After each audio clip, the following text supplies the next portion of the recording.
मालूम है कि हमारे धर्म में कोई भी शुभ कार्य होता है तो सबसे पहले महाराज गजानन जी का सुंदर सा आवाहन गीत और इसके बाद तत्पश्चात लेकर चलेंगे हिंदी एंड अदर दूसरे सॉन्ग की तरफ।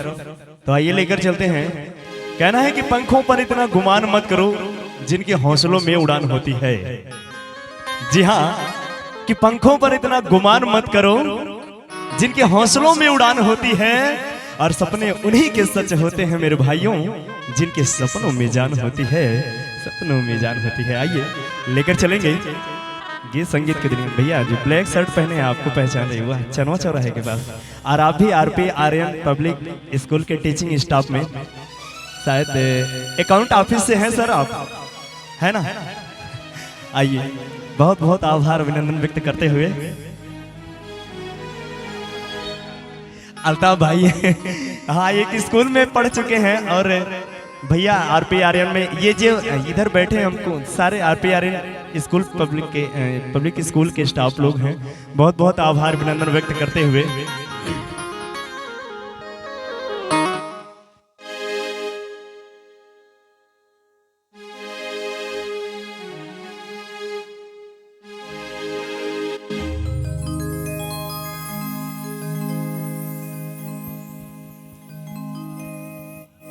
हो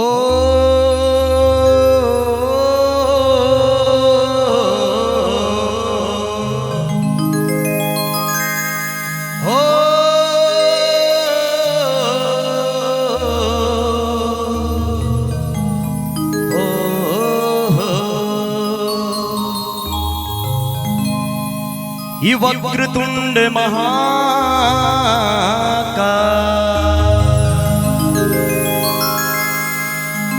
सूर्य कोटि समप्रभा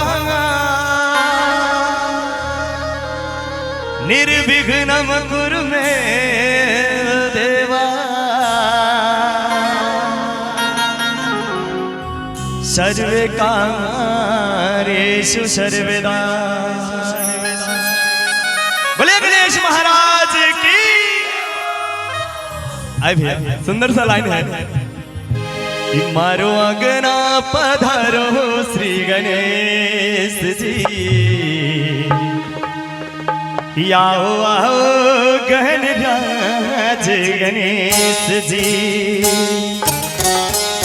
माँ गौरा के लाडले गणेश जी,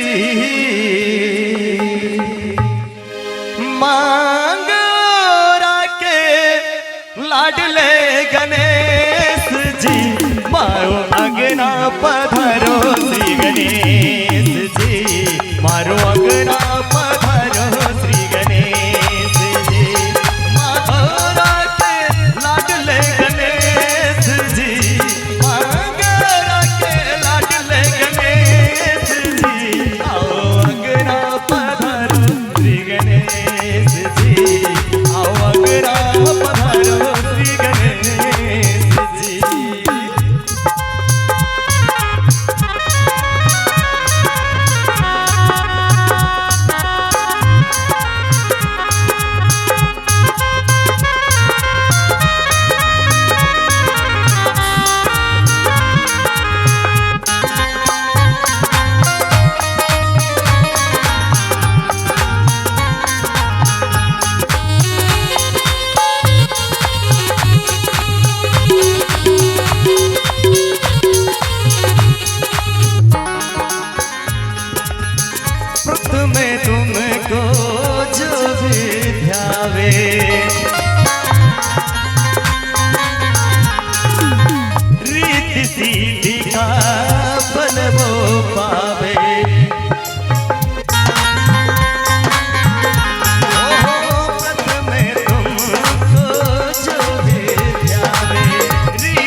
गणपति पहले लड्डू वाला भोग लगैया सारे काम रात होगे पहले लड्डू वाला भोग लगैया सारे काम रात होगे आओ अगना पधारो श्री गणेश जी आओ अगना पधारो श्री गणेश जी माँ गौरा के लाडल गणेश जी माँ गौरा के लाडल गणेश जी मारो अगना पधारो श्री गणेश जी मारो अगना पधारो श्री गणेश। लेकिन बड़ी सुंदर सी लाइन आप सभी के बीच, उम्मीद है कि पसंद आएगा और तालियां जरूर होगी। एक बार मीठी मीठी तालियां हो जाए और नई लाइन से कैसे मनाते हैं।